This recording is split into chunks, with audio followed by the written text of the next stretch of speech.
Aleluia. Abra comigo a sua Bíblia no Evangelho de Jesus, segundo escreveu Marcos. O Evangelho é de Jesus. Quem escreve é Marcos. No capítulo de número 15.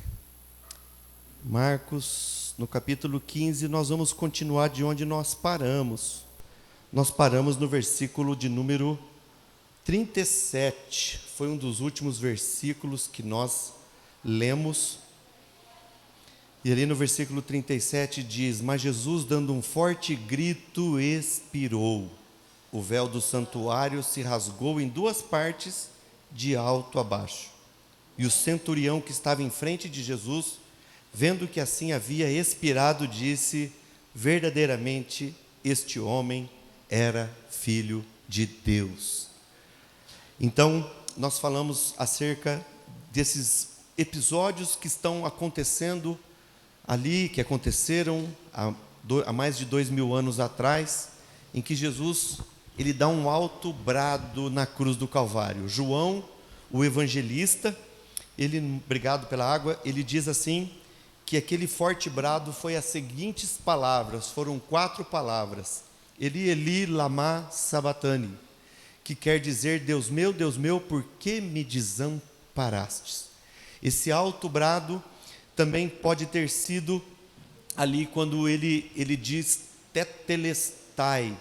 A palavra grega tetelestai, traduzida para mim e para você, quer dizer está consumado, está pago.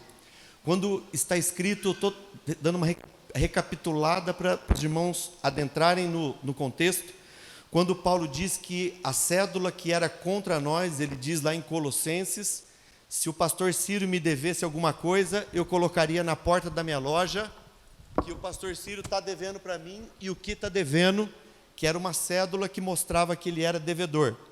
E quando ele pagava, eu tinha a obrigação de pôr lá que está pago, que ele não me deve mais. Então, quando Paulo cita que Jesus cravou na cruz a cédula que era contra nós, então nós temos a certeza que o diabo não pode dizer que nós devemos. Por isso está escrito: nenhuma condenação há para os que estão em Cristo Jesus, nosso Senhor. Nenhuma condenação. Se você está aqui nesta noite e tem dúvida da tua salvação, eu quero lhe dizer, não duvide mais, porque a conta foi paga. Lá na cruz ele dá um brado, para que no céu fosse ouvido, na terra dos homens fosse ouvido, e no inferno ecoasse, que todos aqueles que estão em Cristo Jesus não devem mais nada, porque ele pagou com a vida dele, com o sangue dele, e comprou as nossas vidas.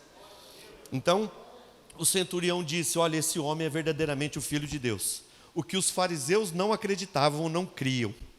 O que os anciãos não acreditavam e não criam. O que os sacerdotes não acreditavam e não criam. Um homem centurião, um homem romano, ele diz assim: verdadeiramente esse homem era filho de Deus. Alguém que não tinha sido ensinado na fé.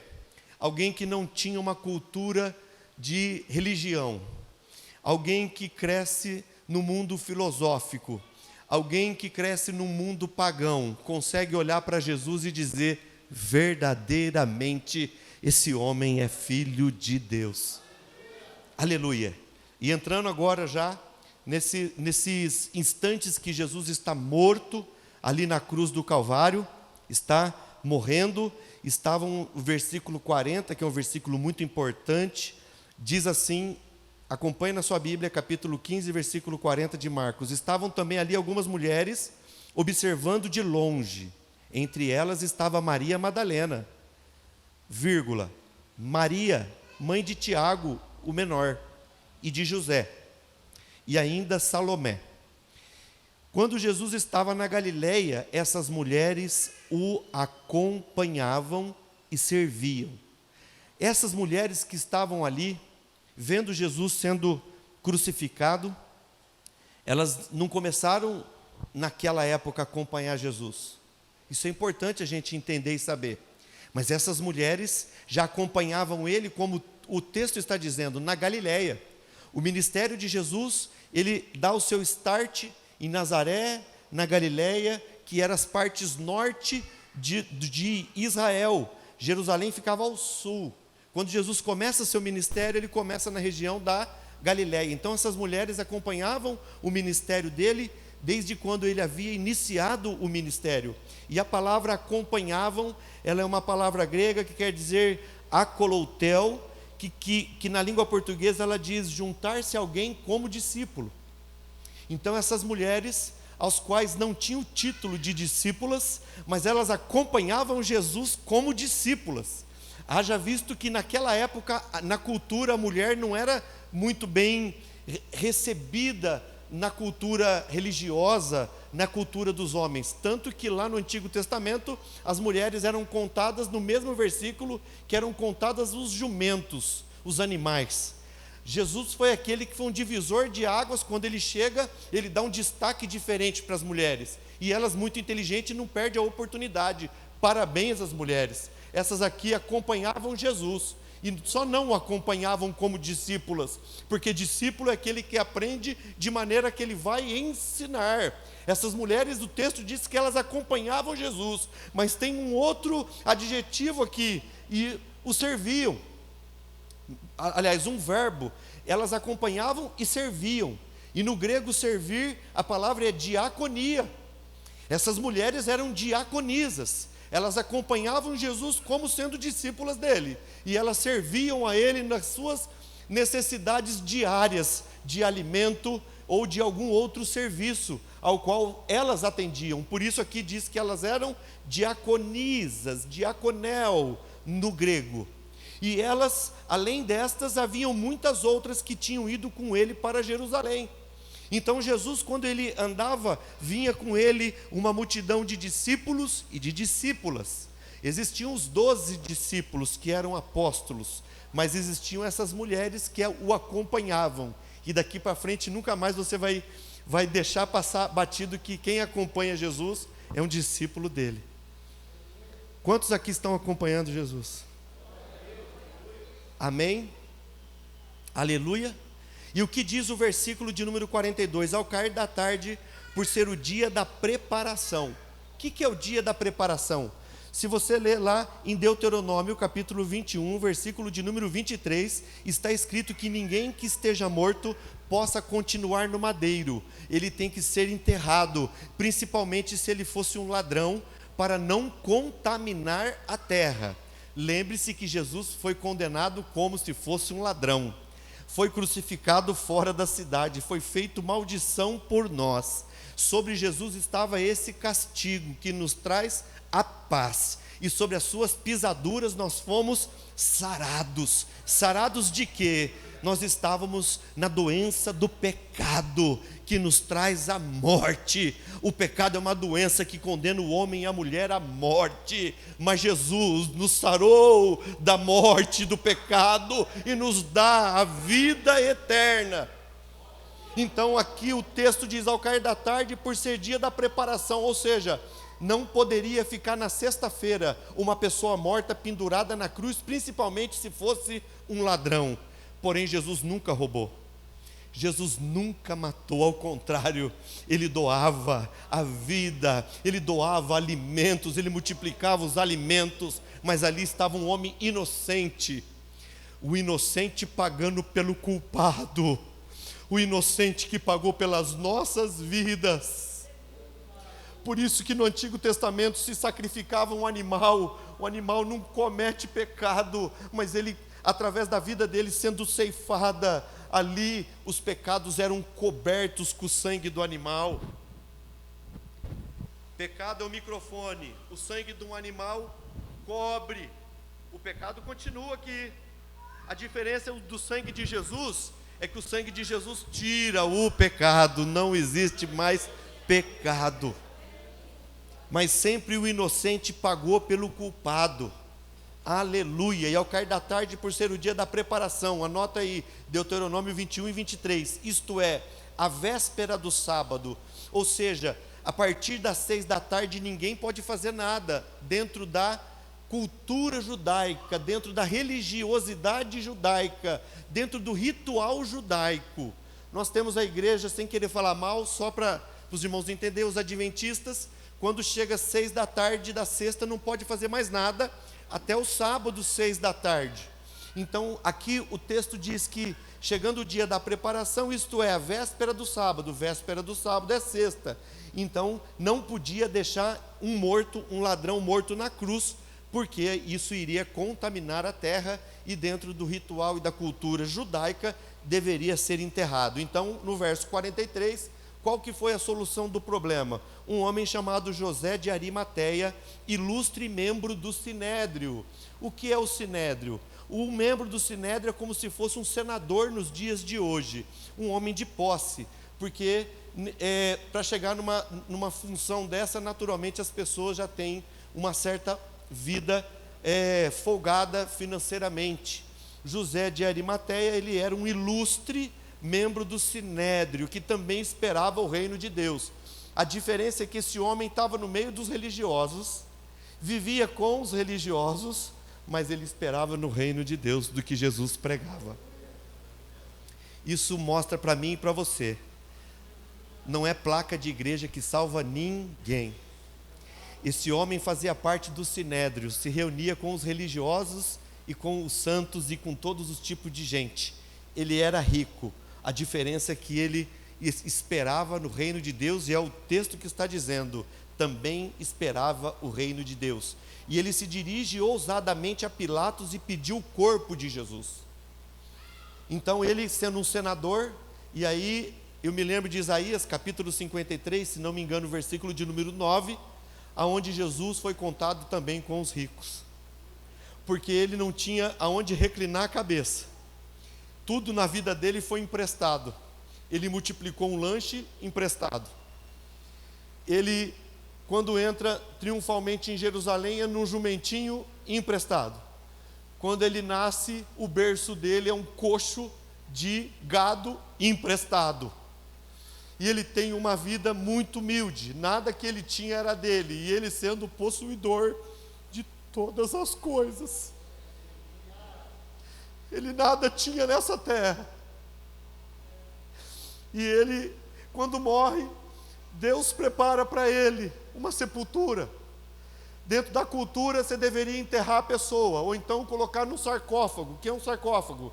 É uma caixa de madeira para os pobres, e para os egípcios, aquelas caixas de ouro, onde deposita o corpo. Ou então, uma pessoa de posse mandava cavar na rocha. Então eles faziam um cômodo dentro da rocha, e ali colocava-se uma pedra rolando para tampar a sepultura. Isso era uma sepultura de gente de posse. José de Arimateia, preocupado consigo, manda construir, sinal que esse homem não tinha menos de 40 anos, no mínimo, ele tinha mais, porque quem está preocupado com essas coisas já sabe que não resta muito tempo para frente. E para cavar uma sepultura na rocha vai tempo, porque é na martelada. Então imagina fazer um cômodo dentro de uma rocha. E quando Jesus morre, esse José oferece o que ele tem. O que eu aprendo aqui hoje, e quando estava lendo isso, Deus trouxe na minha mente? Que aquilo que você tem, trabalhe cuidando das coisas de Deus com aquilo que você tem. E o José de Arimateia se preocupou com o corpo de Jesus. Isso toca fundo, porque uma pessoa que morre já era. Mas o José de Arimateia falou, aquele homem não era um homem qualquer, eu quero o corpo dele. E o texto aqui diz que ele vai lá e compra linho. Ele coloca mais um pouco, e linho naquela época era um pano caríssimo, carérrimo, não era coisa comum. Ele não pega o Jesus e joga dentro do buraco da cova, ele coloca Jesus envolto num linho. O linho fala sobre pureza, aleluia, aquele que é puro. Ele foi contado com os ladrões, mas ele não era ladrão, ele era puro, sem pecado. Ele é envolto num pano de linho, como diz aqui, está a pureza sendo sepultada. Ele é sepultado fora da cidade. E o José de Arimateia pega aquele corpo, envolve, e vai lá e coloca na sua sepultura, e rola a pedra, e diz que Pilatos dirigiu somente a Pilatos e pediu o corpo de Jesus, verso 44. Mas Pilatos admirou-se de que já tivesse morrido. Mas já está morto? E tendo chamado o centurião, perguntou-lhe se havia muito que Jesus tinha morrido. Quem é centurião? Centurião, ele é um soldado romano, como se fosse um sargento, um capitão, que comanda 100 homens, por isso centurião. Então ele tinha 100 homens à sua disposição, então ele era a pessoa que tinha acesso a Pilatos, e aí Pilatos chama o centurião está acostumado a ver se está vivo ou se está morto. Por que quebrava os ossos das pernas das pessoas? Porque quem está crucificado está preso com os cravos nas mãos, e nas mãos é aqui, não é aqui, nas mãos é aqui, nos pés não é no peito do pé não, nos pés é aqui no tendão de Aquiles. Então os furos nas mãos não é aqui, aqui rasgaria, não aguenta o peso do corpo, então é entre esses dois ossos.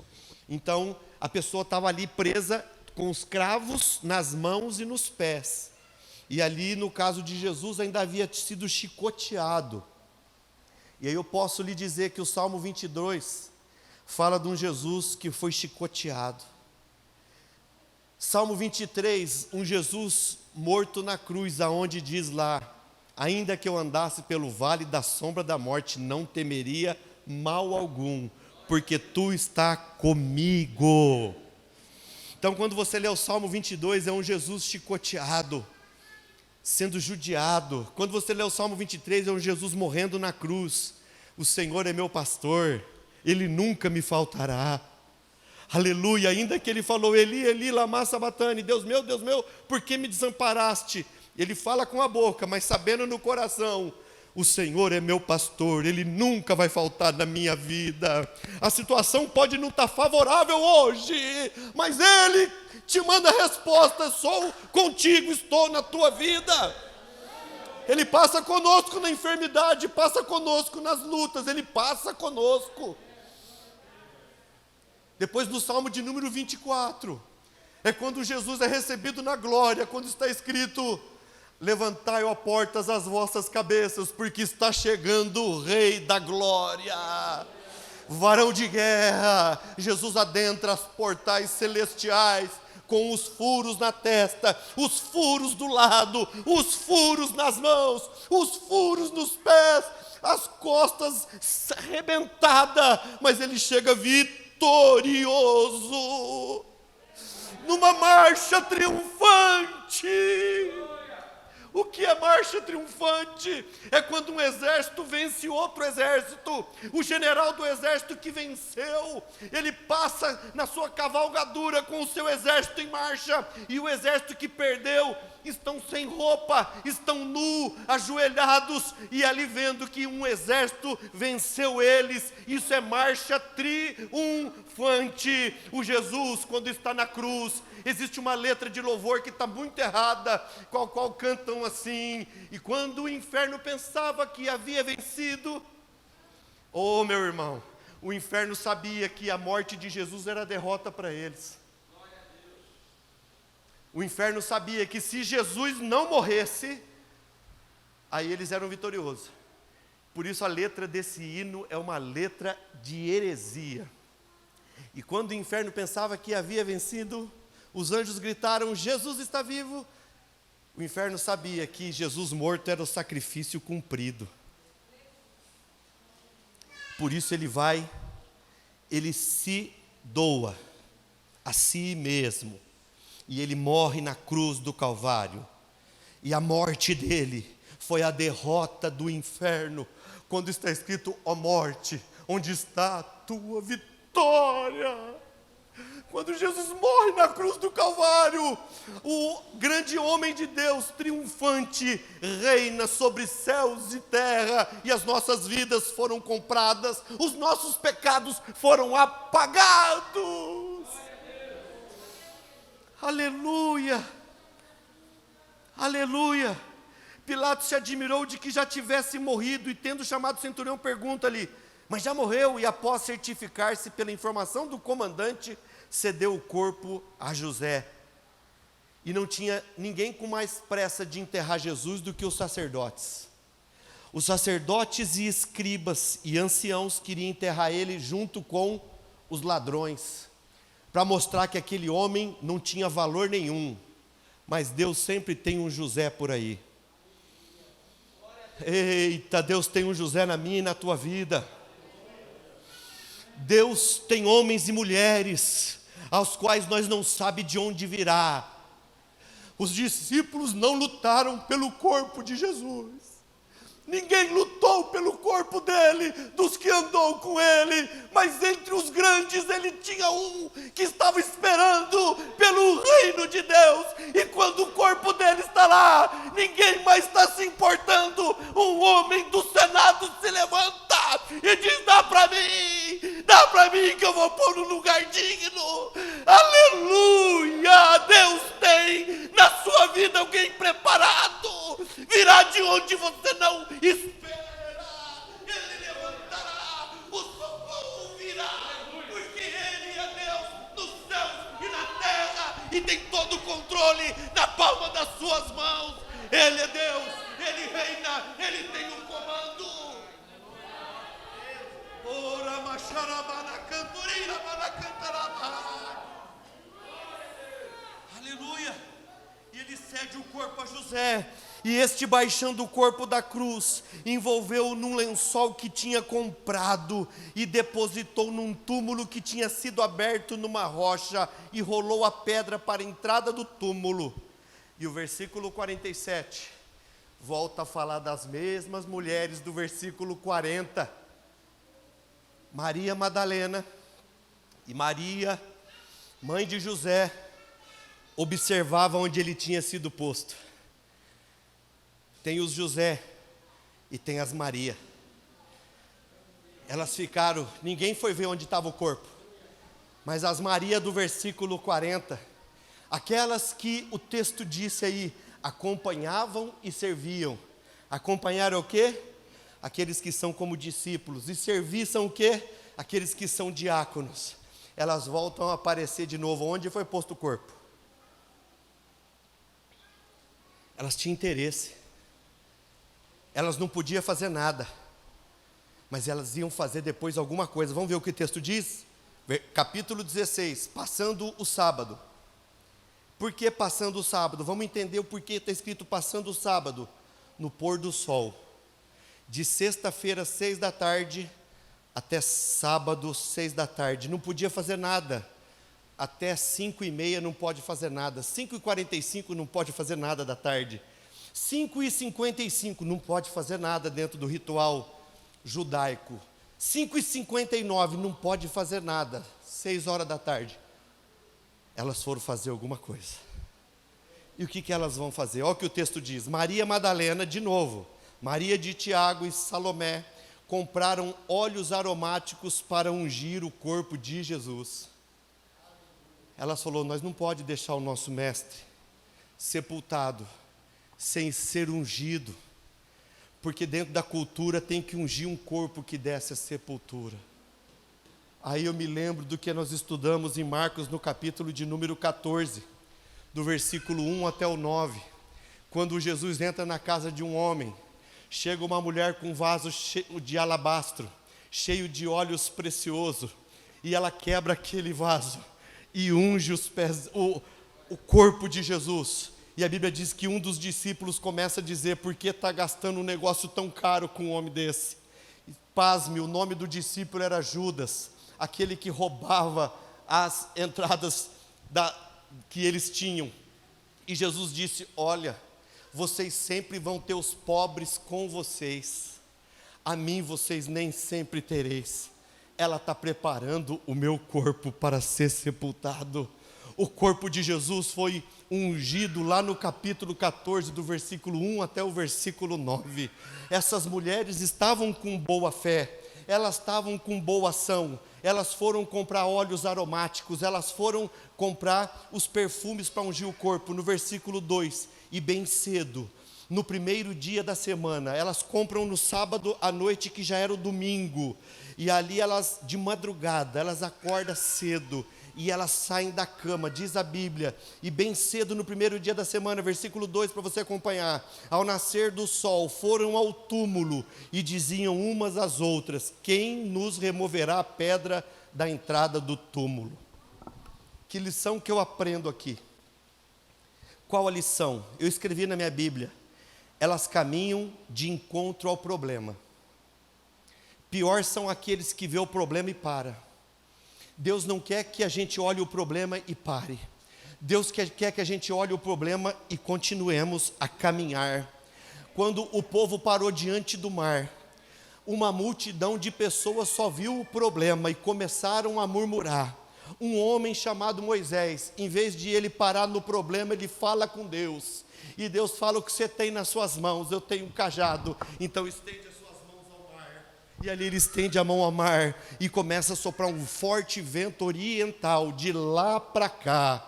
Eles estão aqui, o mar começou a abrir de lá para cá. O problema seu está sendo resolvido, você pode não estar vendo, mas o vento do Espírito já começou a soprar, e a Bíblia diz que ele soprou a noite toda. Quando eles acordam pela manhã, o problema está resolvido, o caminho está aberto, e eles passam com o pé enxutos, porque Deus preparou o caminho do seu povo. Ei, deixa-me lhe dizer, você não está solto ao léu e nem ao vento, você está debaixo do cuidado daquele que te chamou. Ele é teu Pai, Ele te chamou pelo teu nome, Ele chama as estrelas uma a uma, cada uma pelo seu nome. Deixe-me lhe dizer, Ele sabe o teu CEP, a tua casa, o número do teu apartamento, Ele sabe o que você precisa.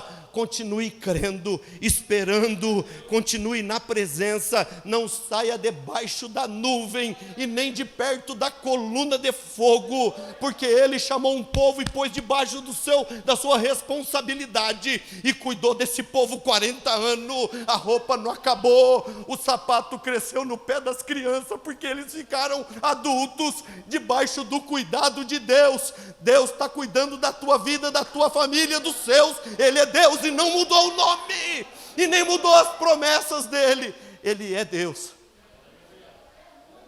Aleluia. Caminharam de encontro ao problema. Então não pare de caminhar, não pare de andar. Nós não somos daqueles que retrocedem, mas somos daqueles que avançam, nós somos daqueles que continuam. Não importa o que os outros falem, o que está importando é o que Deus está falando, porque Ele tem o controle sobre todas as situações, Ele tem o poder acima dos governos, acima dos presidentes, acima dos reis. Existe um Deus, existe um Deus. Segunda coisa que eu aprendo, elas falam: quem vai remover a pedra? Eu pus: elas sabem que farão o que precisar ser feito. Elas tinham dois problemas, elas estavam preocupadas com um problema, com a pedra. Deixa eu falar um problema que tinha, elas nem sabiam que tinha. Aquele túmulo estava sendo guardado pelos soldados. Tinha selo naquela pedra, não podia abrir. Elas nem estavam pensando nos soldados, que elas nem sabiam disso com certeza. Elas só viram onde foi posto, mas não sabiam as ordens.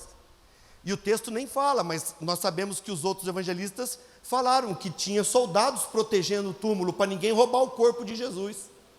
E a preocupação delas era a pedra. Mas o que acontece? Vamos aprender com as Maria. Versículo 4 me ensina. E olhando, esse olhando, traduzindo do grego, é olhando para cima. Meu problema e o seu, muitas das vezes nós ficamos olhando para baixo, quando a solução nossa está olhar para cima. Então para de ficar olhando para baixo, levanta a tua cabeça. Quem anda olhando para baixo é porco. Eu fui pastor de porco, e o porco ele vive pastando e olhando para baixo, tudo é para baixo, e ele dificilmente levanta a cabeçona para cima. E tu não é porco não, tu é ovelha.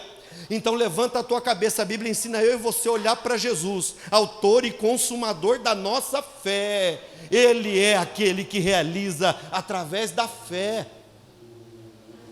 E elas olhando, então elas levantaram o rosto. O problema que tinha era a pedra, mas elas foram de encontro à pedra.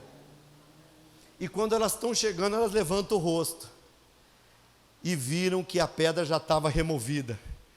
Quando você levantar o seu rosto, você vai ver que o problema foi resolvido, você nem precisou pôr nem a mão. Você só precisa enfrentar.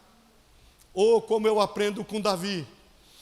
Davi, quando chega lá onde estão os seus irmãos na guerra, os irmãos de Davi perdeu 80 oportunidades. Preste atenção, os irmãos de Davi perdeu 80 oportunidades. Quando vem uma dificuldade na tua vida, não perca a oportunidade. Mas se coloque, como foi dito aqui, ó, eis-me aqui. A quem nós enviaremos, eis-me aqui, envia-me a mim. Quantas orações que eu já fiz para Deus, na igreja e fora dela, em casa, eis-me aqui, envia-me a mim. Onde que Ele me colocou? Foi Ele quem me colocou, porque eu sempre falei, eis-me aqui, envia-me a mim. Então se coloque na proporção. Talvez você não seja um bispo, talvez não seja um apóstolo, mas deixa Ele te usar como um José de Arimateia, deixa Ele te usar como uma Maria, deixa Ele te usar como um Lázaro, mas deixa Ele te usar. Seja uma ferramenta na mão dEle. Aleluia! E essas mulheres, elas chegam lá, a pedra já foi removida, o problema foi solucionado. E o que elas encontram?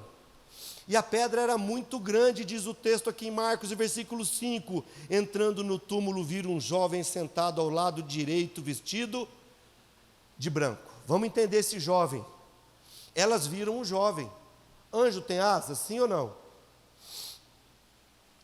Tem ou não tem? Às vezes o anjo se apresenta com asa, às vezes ele se apresenta sem asa. Ela viu um jovem. A Bíblia diz que muitas pessoas receberam os anjos de Deus sem saber que eram anjos. Eu creio. E ali, na visão delas, é um jovem, mas nos outros evangelistas está escrito que era um anjo. Outro evangelista diz que eram 2 anjos. O interessante é que ele estava lá, mas ele estava lá com uma função. Qual a função desse anjo? Ele não estava por acaso, ou desse jovem. E ficaram atemorizadas. Quando elas viram, não é Jesus, está vivo, mas não é Jesus não. Veio o temor, veio o medo. Cadê o meu Jesus? Cadê o meu Senhor? E esse anjo estava lá só para dar uma resposta. E ele diz assim, ó, não tenham medo. Vocês procuram Jesus, o Nazareno, que foi crucificado. Olha o anjo sendo específico. Jesus era um nome comum naquela época. O anjo dele é muito específico, ele não deixa nenhuma dúvida. Ele diz, Jesus, o Nazareno, que foi crucificado, não tinha outro. Naquele dia é crucificado Jesus e 2 malfeitores, e nenhum dos outros tinha o nome Jesus. Então o anjo aqui, ele está ali para dar uma resposta, para trazer uma resposta. Não tenham medo, vocês procuram Jesus, o Nazareno, que foi crucificado, ele ressuscitou, não está aqui. Vejam o lugar onde o tinham colocado. Aí ele aponta, ele estava aqui, o corpo dele estava aqui. Por isso eu sempre prego e digo e volto a repetir, e vocês vão me ver repetir várias vezes muitas coisas, porque na pedagogia eu preciso repetir para que o que você está ouvindo, já ouviu 10 vezes, tem gente hoje que não ouviu nenhuma, então eu preciso ser repetitivo. A pedagogia ensina a ser repetitivo. Por que eu quero ser aqui enfático? Porque a ressurreição é o eixo da nossa salvação, o eixo básico. Nós estamos firmados em um eixo, que é a ressurreição.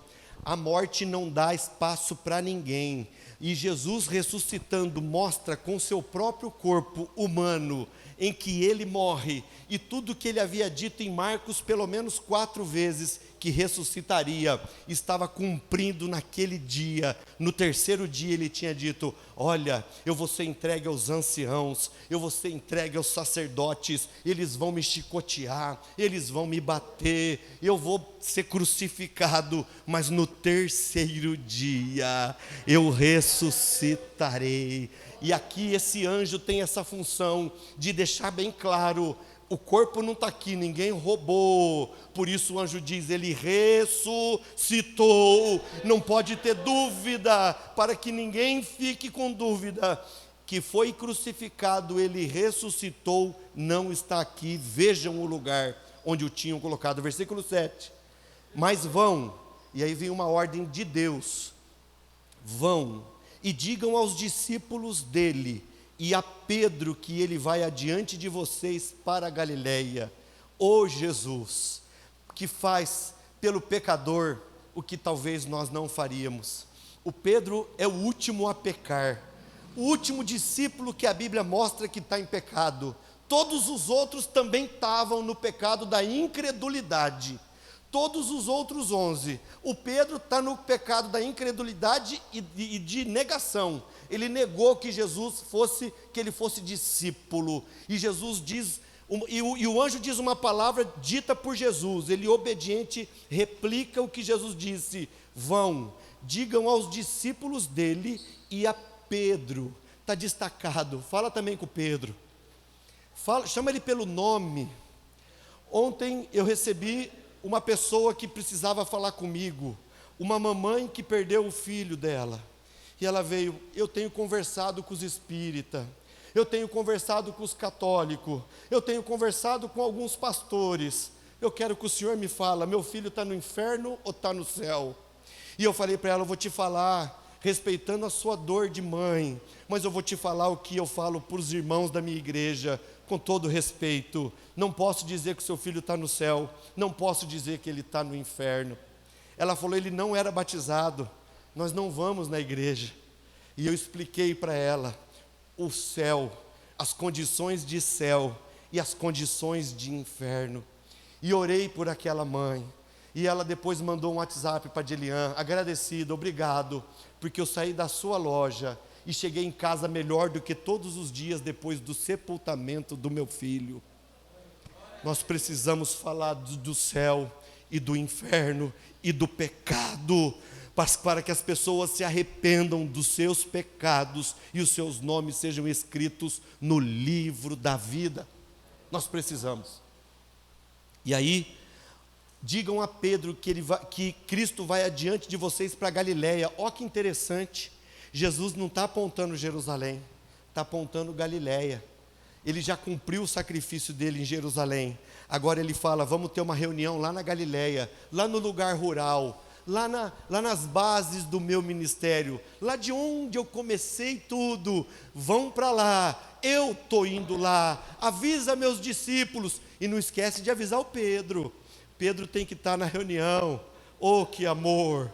Oh, como eu preciso aprender! Oh, como eu preciso crescer nesse evangelho!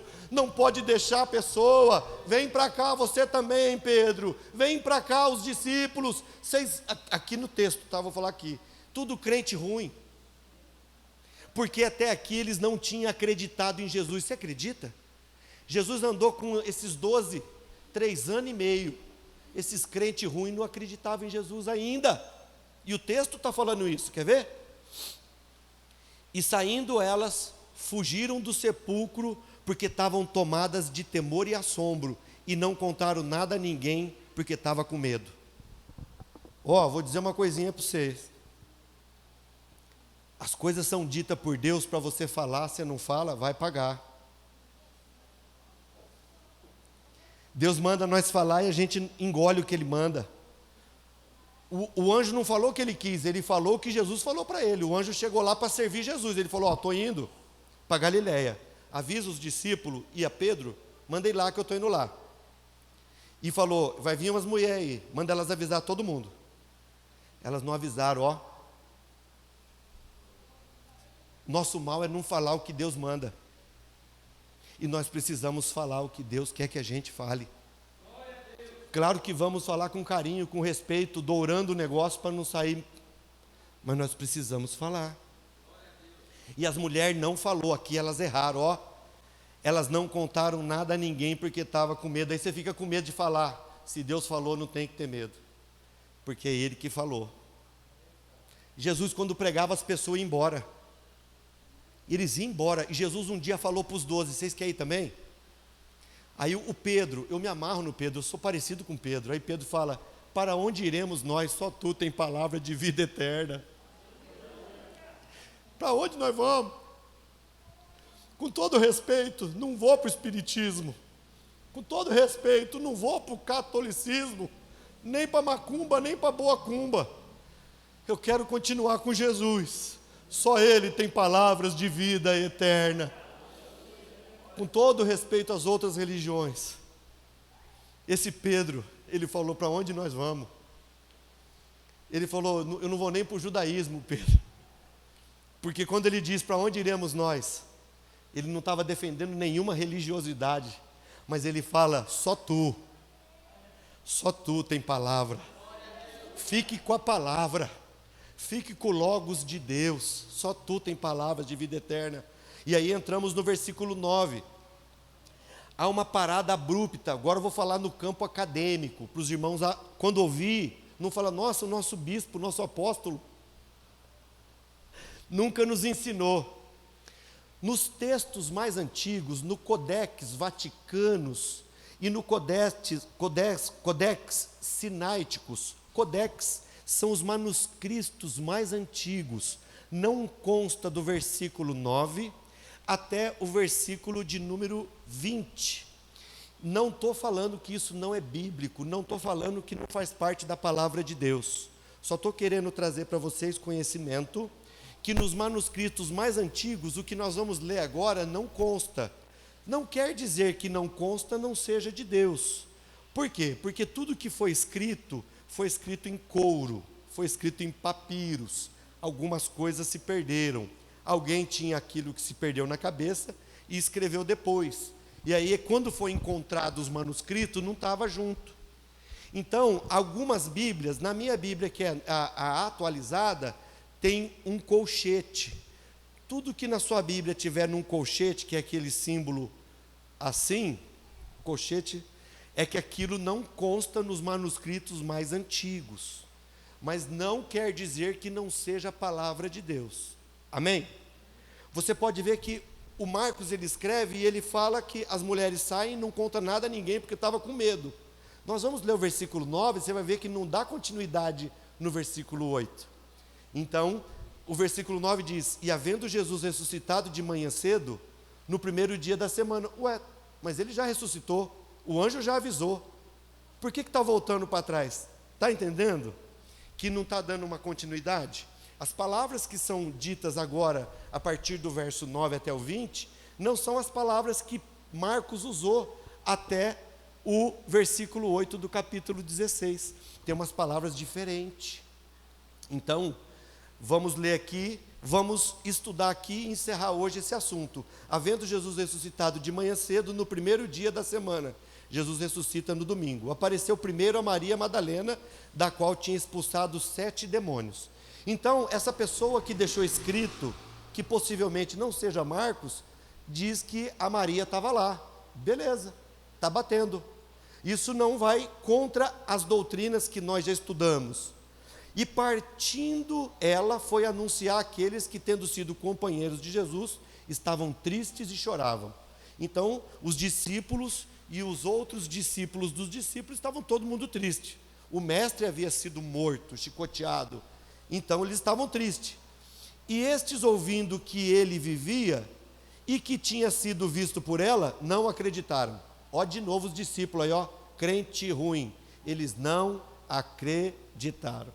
Jesus tinha dito mais de 4 vezes: eu vou ressuscitar no terceiro dia. Chegou o terceiro dia, a mulher chegou dizendo: oh, ele ressuscitou. Ele não ressuscitou nada. Não acredita não.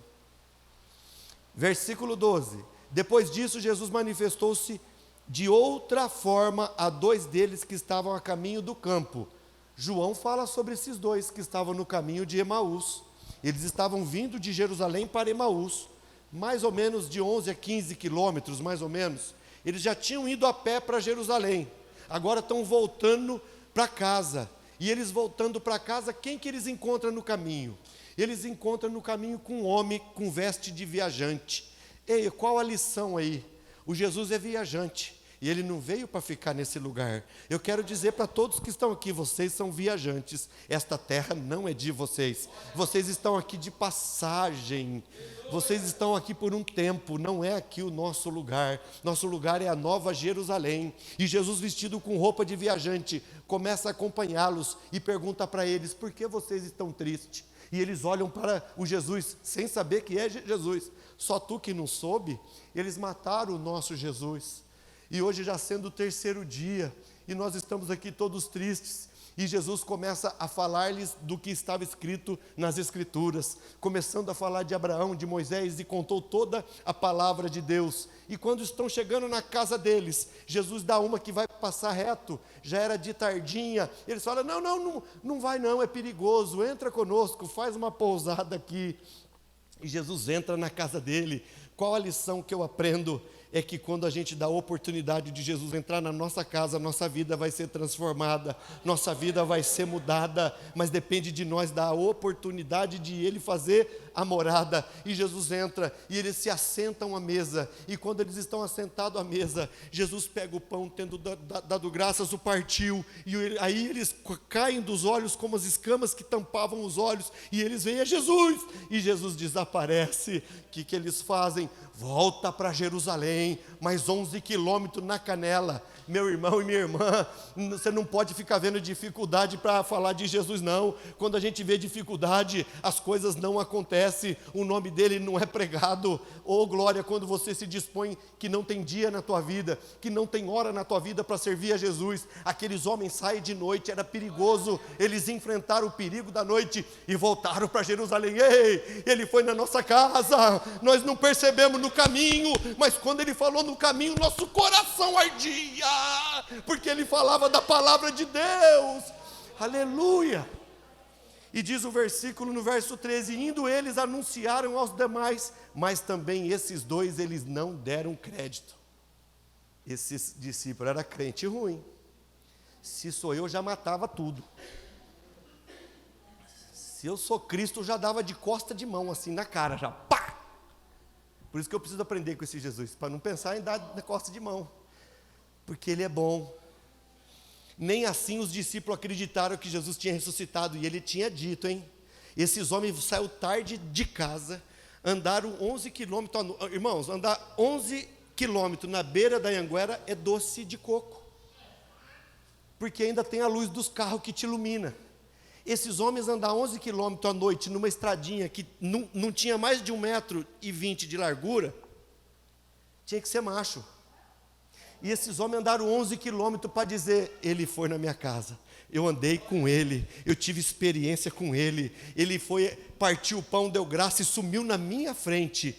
Eu o vi, mas mesmo assim eles não deram crédito. Indo para o final, versículo 14: finalmente Jesus apareceu aos 11 quando eles estavam à mesa. Jesus gosta de uma mesa que você não tem ideia. A minha preocupação em toda igreja que eu passo é de ter mesa, é de ter cadeira. Está aqui uns crentes que já andam há uns 10 anos do meu lado. Tem que ter onde comer. Igreja tem que ter onde comer e o que comer, porque isso nos dá a fraternidade, nos une. Jesus sempre estava no meio da comida. Um dia eu vi uma pessoa que ele me disse assim, ele mora no Rio de Janeiro. Eu nunca vi ele pessoalmente, eu só converso com ele via áudio. E ele falando que gostava de ir no terreno de macumba. Eu falei: mas por que você gosta? Porque lá tem comida. Eu falei: ô Jesus, agora mais ainda nós temos que ter comida naquela igreja. Porque tem gente que é preso na comida, não importa que é na macumba. E nós tem mais do que a macumba, nós não tem nem a boa cumba, nós tem a Jesus de Nazaré. Tem que ter comida na casa de Deus. Então Jesus chega a hora que está todo mundo reunido na mesa. E ele chega e ele censura a incredulidade e dureza de coração, ou seja, ele joga já no rosto já. Ele fala: por que vocês são um crente ruim? Tantos sinais que eu dou, tudo que eu faço. Então Cristo censura-lhes a incredulidade e a dureza de coração, porque não deram crédito nos que já tinha visto Jesus ressuscitado. E disse-lhe, nas Bíblias que estão escritas, revista e corrigida, está escrito: ide por todo o mundo. Na minha está escrito: vão por todo o mundo. O ide por todo o mundo está no imperativo. está mal traduzido. Por isso eu não uso a Bíblia revista e corrigida, porque ela tem uma tradução que não é muito perto do que o texto quer dizer. O texto não está sendo imperativo ide que eu estou mandando, não. O texto está escrito no gerúndio, indo por todo mundo. Por isso que eu falo que o meu trabalho é uma igreja disfarçada de loja, porque lá eu estou indo por todo mundo. As pessoas que lá chegam ouvem de Jesus. E hoje nós temos aqui como prova, a Mara, passando lá, ela ouviu de Jesus, a Mara está aqui.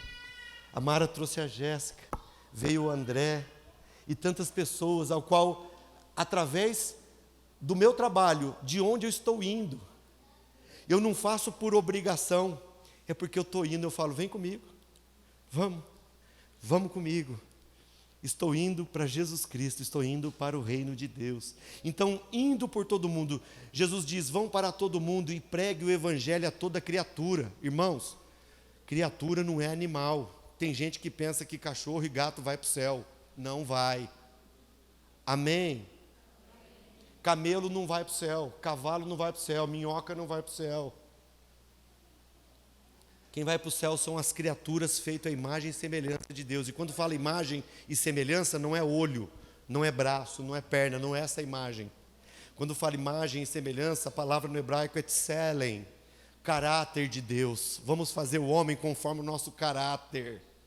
Então, quando nós somos construídos em Adão, nós recebemos o caráter de Deus. Não obedecemos a Deus, obedecemos o diabo, como Eva e Adão obedeceu. Caiu, o pecado tomou, a morte dominou. Perdemos a imagem. Aí Deus manda a palavra, o Logos, o Cristo, para nos transformar a imagem e semelhança de Deus. Então, aqui diz, preguem a toda criatura, quem crer e for batizado será. Deixa eu te dizer uma coisa para você entender melhor o que eu falei sobre os animais, o Espírito Santo me lembrou aqui agora.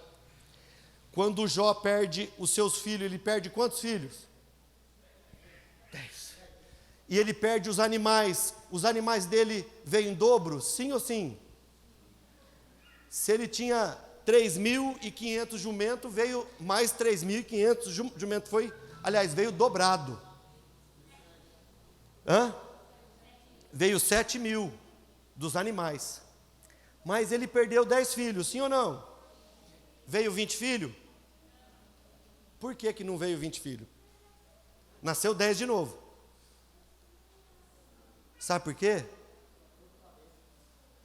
Porque quando morre, e a pessoa crê em Deus, em Jesus, está lá no céu. Animais nunca mais você vai ter. Deus deu o dobro, porque você nunca mais vai ter outro animal. Mas os seus filhos que morrem em Cristo Jesus, você vai ver lá, na glória. Não precisa ser dobrado, porque a nossa vida não termina. A vida dos animais termina. A vida do humano, que recebe a Jesus como Salvador, não termina. Por isso, os filhos não nascem dobrados. A riqueza veio em dobro, os filhos não. Porque você não perdeu aquilo que Deus levou para si. Amém? Quem crer e for batizado será? Olha que legal, isso não vai de encontro à doutrina que nós cremos. Por isso que eu prego, o que eu prego? Para ir para o céu precisa de duas coisas. Quais são as duas coisas que eu preciso? Para ir para o céu? Crer, e a segunda coisa que eu falo? Mais nada. Aí tem gente que me fala, mas a Bíblia manda crer e ser batizado. Não estou indo contra a doutrina. Mas o ladrão da cruz não foi batizado. A Igreja da Transformação vai batizar. Nós não batizamos as pessoas ainda porque nós começamos esse ministério, pouco tempo chegou essa miserável dessa pandemia, e hoje, se nós nos reunirmos numa chácara, eles vão nos prender lá por aglomeração. Por isso nós não fomos. E uma das condições de nós ir numa chácara, poderia ir para uma piscina aqui, mas eu gostaria de fazer numa chácara, porque eu gosto de festa. Não é de festa porque eu sou carnal, é porque o meu Jesus é festeiro. Ele ia na casa dos pecadores, ele ia fazer festa com os outros, ele estava com o povo. Então a gente quer ir numa chácara, primeiro fazer um culto. No culto batiza em nome do Pai, do Filho e do Espírito Santo. Acabou o culto, em gratidão a Deus, agora vamos assar carne. vamos nos alegrar o dia inteiro, porque Deus nos deu essas vidas, essas almas. Essa é a proposta da Igreja da Transformação. Nesse dia não vai ter nem culto à noite, porque nós já cultuamos de manhã. Então não vai ficar na chácara até a noite, até todo mundo falar, chega, porque nós nunca vai na chácara, nós adora Ele aqui. Mas o dia de ir lá, nós vamos adorar lá, e depois vamos ficar festejando na presença. As festas eram 7 dias, não vai fazer um dia só? Não é crente ruim ainda. Amém? Então quem crer e for batizado será salvo. Então não estou indo contra a doutrina de ser batizado. Eu acredito que tem que ser batizado. E a Igreja da Transformação batiza em nome do Pai, do Filho e do Espírito Santo. Mas o ladrão da cruz não foi batizado e Jesus disse, ainda hoje estará comigo no paraíso. Então, o que está escrito do versículo 9 ao 20, nada está fora do que a doutrina fala, do que os textos já dizem. Olha o verso 17. Aliás, quem porém não crer será condenado. Então, se a pessoa não crer, e eu falei isso para a mamãe que eu atendi ontem. Falei, se o seu filho não crer, está condenado. Se ele creu em Jesus, em Deus, ele está no seio de Abraão, ou paraíso. Verso 17, e esses sinais acompanharão os que creem. E os sinais aqui, irmãos, não são doutrinas bíblicas. Porque aqui tem umas palavras que você vai ouvir agora, e que nós não temos textos para apoiar como doutrina. Para apoiar alguma coisa como doutrina, eu tenho que ter no mínimo 2 versículos. Então, por exemplo, o livro dos Salmos, eu não posso usar ele como apoio de doutrina, porque ele é um livro de inário, um livro de canção. E lá tem salmos que manda quebrar os ossos dos outros. Então, depois você procura, faça a pesquisa, você vai ver. Então, a gente não pode se apoiar em salmos para defender uma doutrina. E aqui nós vamos ouvir algumas coisas que não tem em outros textos. Não quer dizer que é antibíblico, mas não me dá a condição de apoiar como uma doutrina. Então, vamos lá. Estes sinais acompanharão aqueles que creem, em meu nome expulsarão demônios. Eu tenho outros versículos que me apoiam, que no nome de Jesus nós expulsamos os demônios. Amém, glória a Deus. Expulsarão demônios, falarão novas línguas, pegarão em serpente. Eu não tenho versículo que me apoia, como eu já vi uma religião. Quando nós estudamos na faculdade, tem uma matéria que chama Ciência da Religião. E tem umas religiões que ensinam no culto ficar com a serpente na mão. E as pessoas pegam as cobras e ficam o culto inteiro com cobra na mão. A Bíblia não me dá um apoio para fundamentar uma doutrina que eu tenho que ficar desafiando a cobra, porque a Bíblia diz que pegarão em serpentes. A Bíblia não manda eu ficar pegando em serpentes. Não podemos confundir o que acontece em Atos 28:3, quando Paulo pega uns gravetos e uma víbora o pica. E ele vai lá no fogo, chacoalha a mão, ela cai e nada lhe acontece. Não é um apoio doutrinário para dizer, vamos pegar na serpente que nós não vai morrer. Não é apoio. O que aconteceu com Paulo foi um fato histórico, e aqui diz, pegarão em serpente, mas a Bíblia não manda ficar pegando nas cobras. Então é muito importante nós não confundirmos um texto com esse aqui, que são separados os versículos, e tentar montar uma doutrina. Isso é um perigo. Então pegarão em serpentes e se beberem coisa mortífera. Então posso, dá-lhe o veneno que eu vou tomar. Eu sou crente, eu sou do fogo e do manto, vou tomar o veneno. Não faz isso que você vai morrer. Agora, eu já vi pessoas que a própria mãe pôs veneno, porque o filho era crente.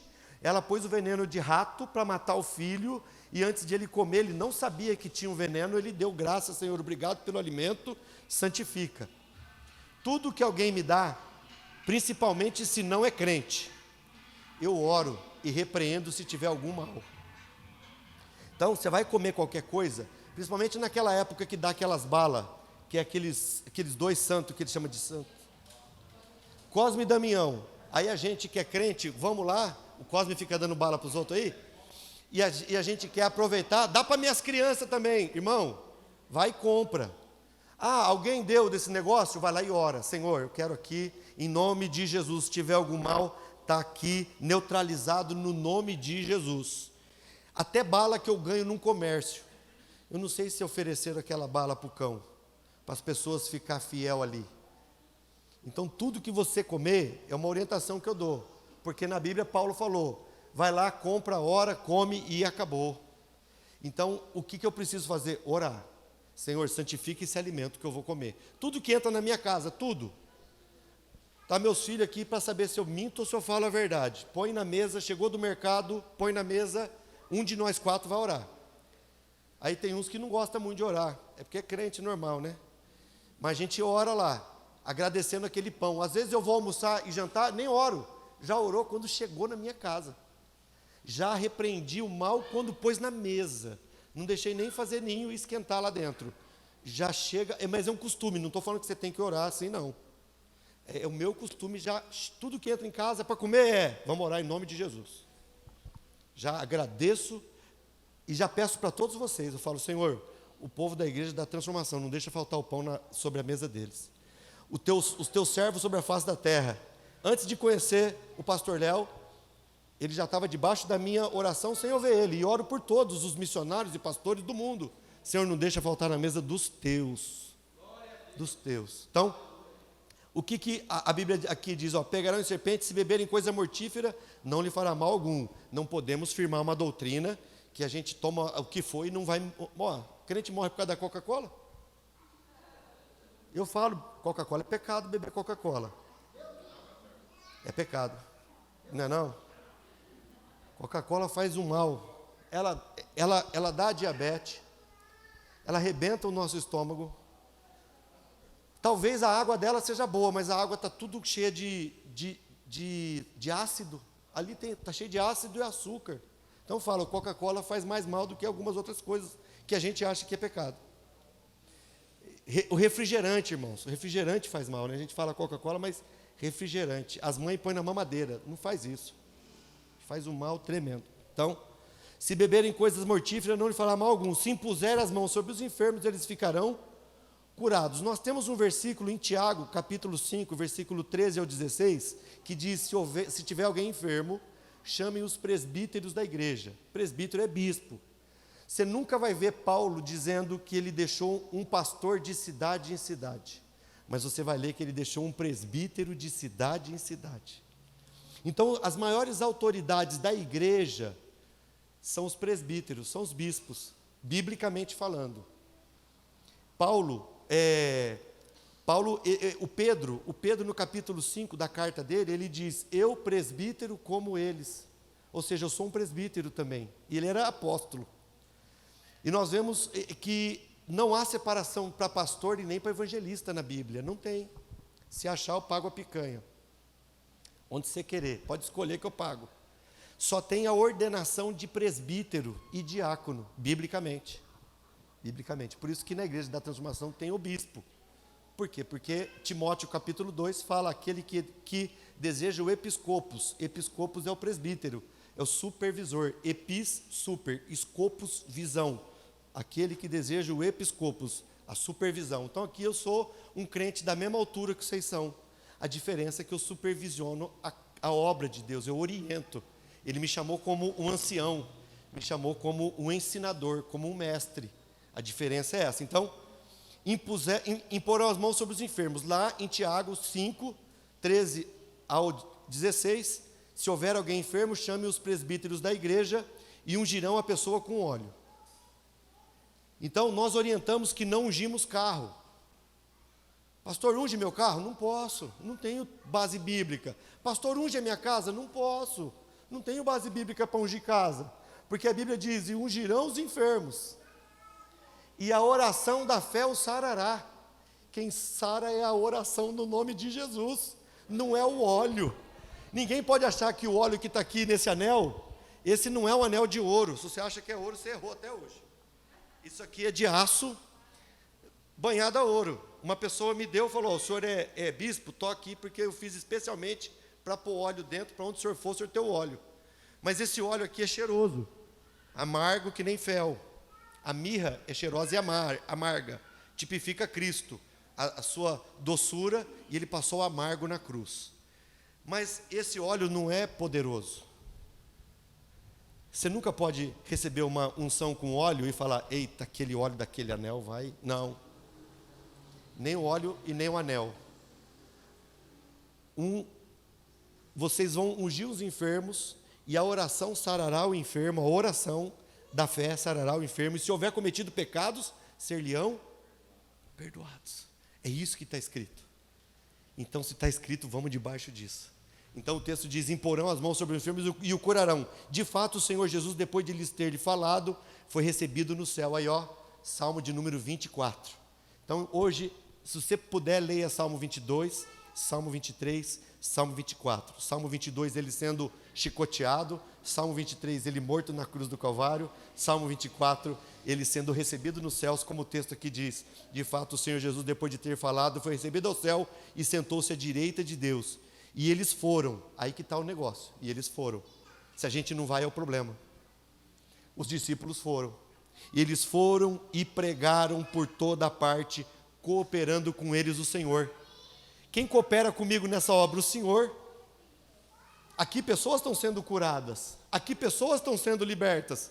Não é por mim, nem pelo que eu falo, porque eu só falo o que é a palavra dele. Então ele faz cumprir a palavra dele, ele coopera comigo, eu faço a minha parte de falar, e ele faz a parte de curar, de libertar, de transformar, de pôr de pé, de abrir as portas, de você ser uma nova mulher, de ser um novo homem de Deus. E cooperava com eles o Senhor, e confirmando a palavra por meio de sinais que se seguiam. Então é nesse versículo que os discípulos ficam crentes. Demorou 16 capítulos para os discípulos ficar crentes. Nós estudamos Marcos, para vocês entenderem. Por que do Monte da Transfiguração? Porque no capítulo 14, a mulher unge Jesus. O que aconteceu no capítulo 15 do Jesus que vai para a cruz? Que na quinta-feira ele faz da ceia, da Páscoa, ele muda o sacerdócio, nós passamos por isso. Passamos agora o capítulo 16, ele ressuscitando e os discípulos incrédulos, para que depois que ele chega e lança no rosto deles, seus incrédulos, ruim, de duro de coração. Aí sim, quando Jesus sobe aos céus, eles saem para pregar e Jesus coopera com eles, operando sinais, prodígios e maravilhas.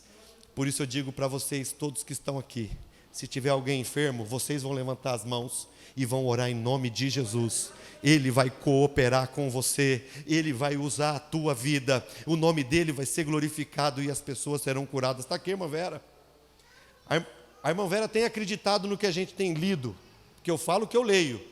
Ela falou para o filho dela: filho, a mãe vai orar para você, você vai passar lá no teste que você vai fazer da OAB. Falou: não, mamãe, eu não vou passar, eu nem estudei, já vou fazer minha inscrição, porque eu vou reprovar, vou fazer a prova de novo. Falou: a mamãe vai orar por você. Ela orou pelo filho dela, ele prestou a prova, ele passou na prova, pela fé. Exercita a fé que vocês têm, ele vai fazer grandes coisas através da vida de vocês, porque ele é grande, o nome dele é grande, e se vocês crerem, os sinais vão seguir a vocês, e o nome dele vai ser glorificado. Amém?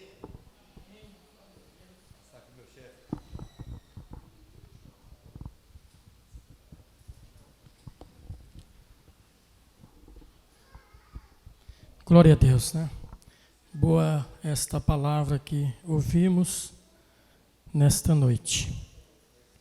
No começo do culto, nós já parabenizamos nosso pastor.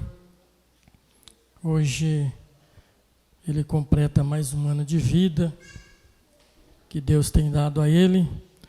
E nós estamos junto com ele, a família, glorificando a Deus por esta data tão maravilhosa na sua vida. Eu quero deixar aqui para o pastor o salmo de número 28, 128. É um salmo assim que eu fico lendo e vendo como Deus é bom, aquele que teme a Ele, né? Então eu vou ler esses versículos aqui. Bem breve nós estaremos orando pelo nosso pastor. Salmo de número 128 diz assim: bem-aventurado aquele que teme ao Senhor e anda nos seus caminhos, pois comerás do trabalho das tuas mãos.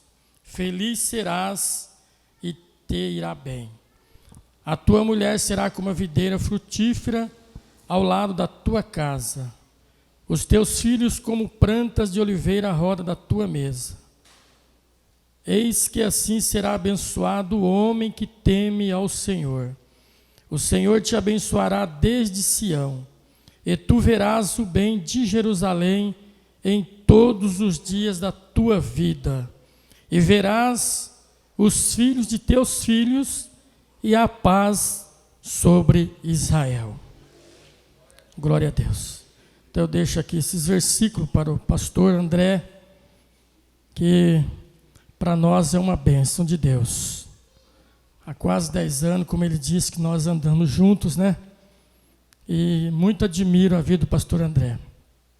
Muito admiro um homem que sabe ter amor no seu coração pelas ovelhas.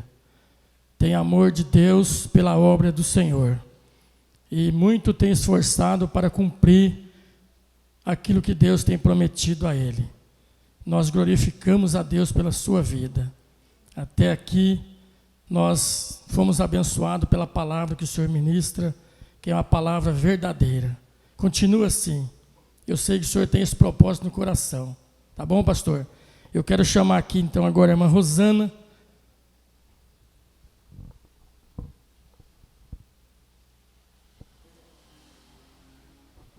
Graças e paz, igreja. Quero parabenizar nosso pastor André, que Deus o abençoe. Chegando ali, ele viu o bolo, ele falou, eu me sinto envergonhado. Sabemos que o Senhor não gosta por sempre falar, ensinar nós. O Senhor é igual a todos nós. Mas eu quero deixar uma palavra para o Senhor, Romanos 13:7. A Bíblia nos ensina como o Senhor nos ensina essa palavra. Dá honra a quem tem honra. Então não se sinta envergonhado, porque é gratificante ver o amor da igreja pela vida do Senhor, pela vida da tua família. Não foi uma ideia minha, no pastor Ciro, quando a gente conversou e a gente anunciou os irmãos, de pronto agrado os irmãos. Sim, eu quero ajudar. Eu não posso assim, eu posso assim. E todos ajudou. Então, eu quero aqui entregar uma oferta em nome de toda a igreja da transformação para a vida do Senhor, que foi arrecadado junto aqui, em nome de todos. E junto também, hoje, né, igreja, hoje é aniversário do nosso pastor André, dia 21/4, e dia 26, como eu comuniquei os irmãos, é do nosso pastor Ciro. Então, vai ser na segunda. Então, se domingo a gente está aqui, vai adiantar, já estamos adiantando hoje, na quarta.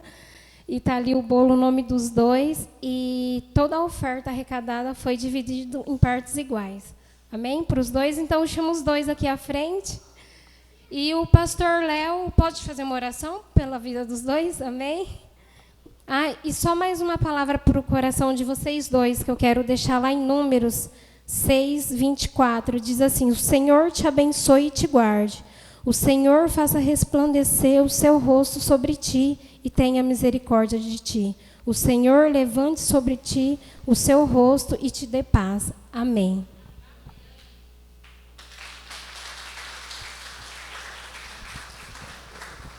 Glória a Deus, Pai do Senhor, meus irmãos. Bendito seja o nome do nosso Deus. Confesso que fui pego de surpresa, não sabia que hoje era aniversário do apóstolo, né? Ele falou, vai lá quarta-feira que a gente está com um culto de ensinamento glorioso. Mas Deus sabe de todas as coisas, e eu quero também parabenizar o apóstolo André, pastor Cícero, e deixar Eclesiastes capítulo 9, o verso 8, que diz, em todo tempo seja alva as tuas vestes, e nunca falte o óleo sobre a tua cabeça, né? Que Deus prolongue os anos de vida, e que acima de tudo que Deus possa conceder em vida aos senhores, Deus possa sempre estar com esse óleo jorrando sobre a cabeça, que esse é um desejo do meu coração e de toda a igreja, amém? Vamos estar orando, estenda as mãos. A família do nosso apóstolo, isso, a bispa Diliane, glória a Deus. Cadê o missionário Vitor? Corre para cá, filho, isso. Glória a Deus, vamos orar. Depois de correr, irmãos, já foi registrado no céu. Não sai da minha boca essa palavra. Glória a Deus.